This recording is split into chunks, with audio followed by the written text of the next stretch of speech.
genuinely creative musician, a 4-year-old who is composing. That's rare even among the great composers.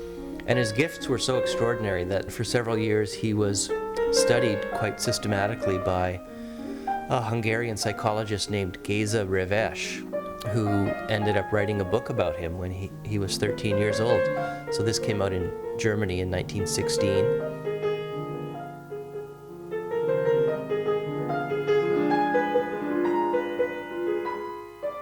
He studied some of the musical aspects of me, such as composition, sight reading, memory, and also pianist. But the main attention was not given to my pianistic abilities, but rather to the other musical aspects of me.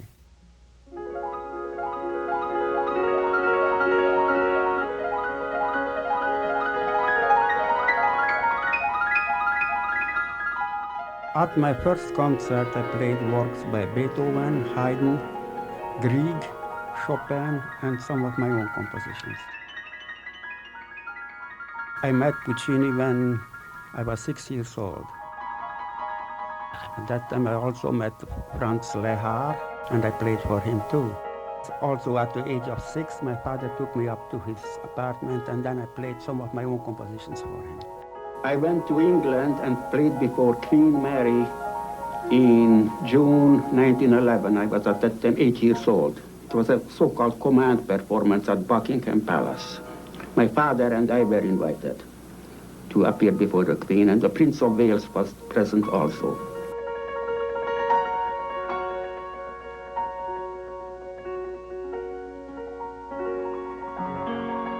That was in Berlin, Germany, in 1915.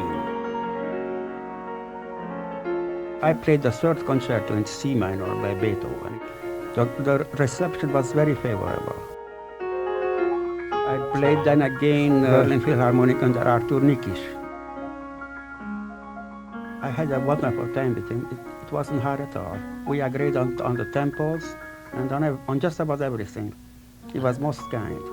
In Oslo, at that time it was called Christiania, Norway, Sergei Rachmaninov was supposed to play it, but he canceled the engagement because he had a concert tour in the United States.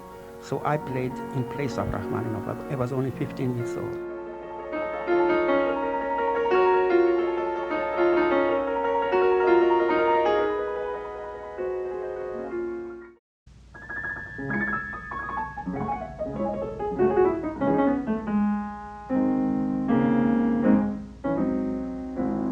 It is quite true. My mother didn't want me to grow up and didn't want me to give the appearance of a person who has grown up, and therefore wanted me to wear children's clothes.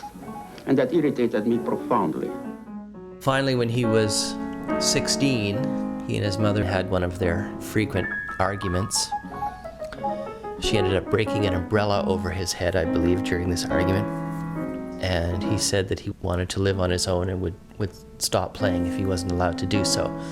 And so finally she had to give in.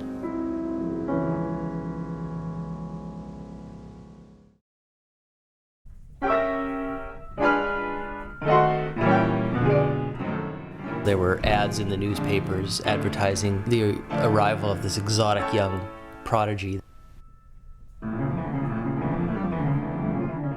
I was at that time 17 years old. 3 Carnegie Hall concerts within the span of 3 weeks or so, October and November 1920. I know that Sergei Rachmaninov came to all of my 3 Carnegie Hall recitals.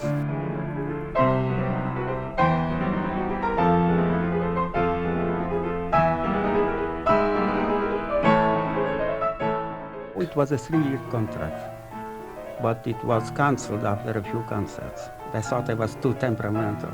I don't think I was. My next manager, Mr. Robert E. Johnston in New York, put me on as an assisting artist with singers who were also under his management.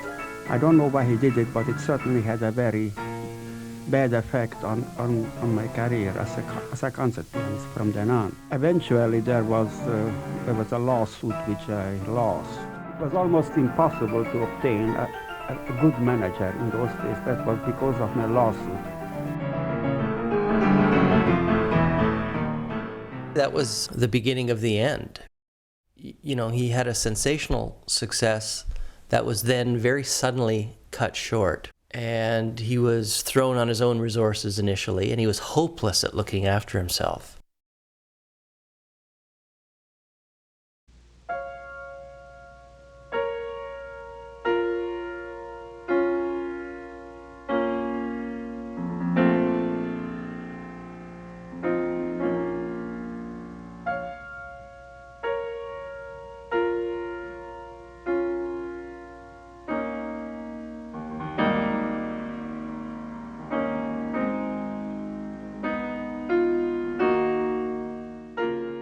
The date as to when I had to frequent the subway accommodations in New York City, let us say about 1925.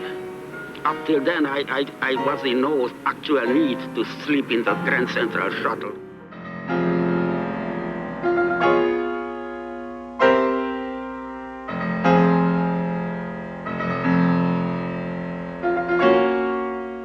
When I realized that my pianistic career, so to speak, was ended, I accepted it as something inevitable against which I was powerless to do anything. In other words, I took it sort of philosophically.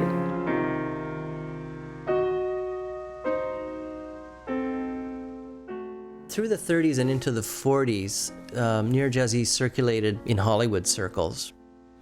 And so you get these curious stories of Nyiregyházi, you know, spending the day in his flop house in the seedy part of Los Angeles, wearing his one, you know, ratty suit and sitting in his little room with his glass of whiskey. And then walking, or if he had a few cents, taking the bus to Beverly Hills, where he had been invited to a party at Gloria Swanson's house or someplace like that, and going there and being welcomed by the Hollywood nobility as a peer.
His lifestyle was that of a hobo for much of the time, and yet his talent was so enormous that fellow artists who came across him were often amazed by him and willingly treated him as a peer.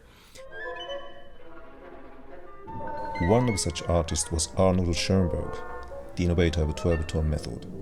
On December 1st, 1935, Schoenberg was asked by his friends to listen to Nyiregyházi. Schoenberg was initially reluctant and skeptical.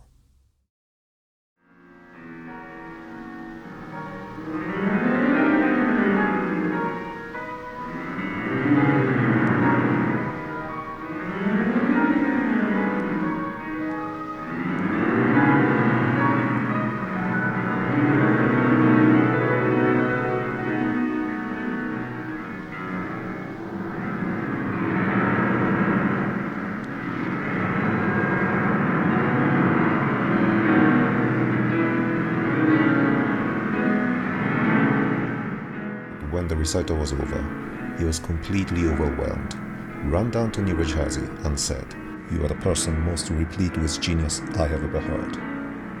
Next day, Schoenberg wrote a letter to conductor Otto Klempler. Schoenberg wrote, "I have never heard such a pianist before. What he plays is a pure expression in the older sense. On the whole, incredible originality and conviction."